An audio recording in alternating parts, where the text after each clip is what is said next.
guys, I'm so sorry I missed you guys last week. If you follow me on my Twitter or you're subscribed to me, you would know that I've been swamped and overwhelmed with so much work. It's coming along and I'm getting it done. I'm here now, so... I've had allergies and everything, so that's also been kind of like an issue for me lately.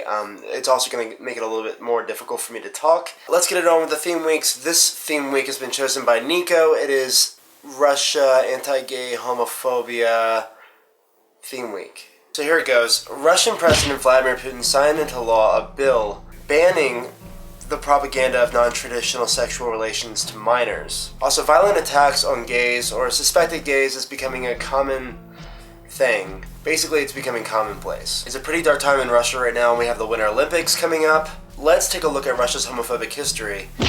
In 1716, Tsar Peter the Great began banning homosexual relations in the armed forces. Due to Russia's shifts in government in the past 150 years, anti-gay laws have been on and off. In 1999, homosexuality was formally removed from the Russian list of mental disorders. In 2002, a leader of a pro-government group suggested outlawing homosexual acts. The proposal failed due to a shortage of votes, but it gained public support from conservative religious leaders and medical doctors. In 2003, gays could still serve in the military, but were encouraged to not say anything about their orientation.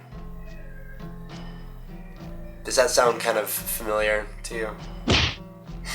In May 2005, LGBT human rights project gayrussia.ru was founded to fight discrimination on the basis of sexual orientation and raise awareness. See, things looked like they were getting better, you know? In 2006, a proposed march in Moscow got banned. Grand Mufti Talgat Taturin said this about Moscow Pride marchers: "If they come out onto the streets anyway, they should be flogged. Any normal person would do that. Muslims and Orthodox Christians alike." Some activists, despite the ban, marched anyway. Fuck yeah. Both neo-Nazi groups and Orthodox protesters met the activists, leading to the previously suggested beatings. Moscow Pride had been even branded by some authorities as satanic. So in 2007, after Pride gets banned again, further attempts to march took place. Gay rights activists met a violent opposition, and police didn't even attempt to protect them. Okay, so you've heard the gay propaganda law. In 2009, an attempt to pass it failed. However, on June 30th of this year, President Putin is the one who signed it into law. With the Winter Olympics approaching, we have a lot of things to worry about, and here's why. First, a court decision denied a pride house in Sochi. The decision states that propaganda of non-traditional sexual orientation is a direct threat to Russian society, while calling attempts to confront homophobia extremist because they inherently stir up social and religious hatred. Article 6, Section 21 of the Code of the Russian Federation on Administrative Offenses allows government to fine individuals accused of propaganda. Here's what the article says. 1. Propaganda is the act of distributing information among minors that 1. is aimed at creating traditional sexual attitudes. Basically saying that you're gay. 2. Makes non-traditional sexual relations attractive. I'm guessing making gay appear okay is what they're saying, because it is. 3. Equates the social value of non-traditional sexual relations, and 4. Creates an interest in non-traditional sexual relations. Regional bans of propaganda have even equated homosexuality with pedophilia. Basically, what happens if you do this? What happens if you fall into this propaganda thing? If you're Russian, you can be fined.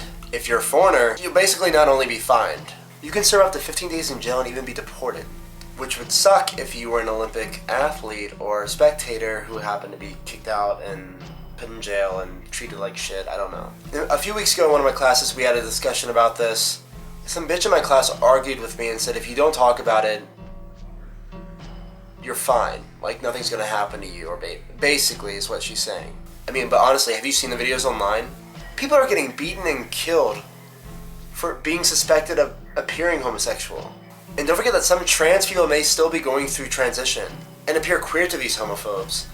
I don't really know what we should do about this.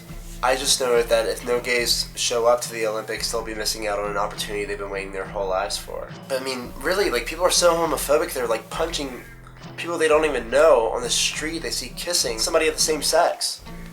If it was possible, I think it would be great to relocate the Olympics. I don't know, but I hope something happens and maybe there's a change, or at least I hope people are going to be protected, but it just kind of sucks.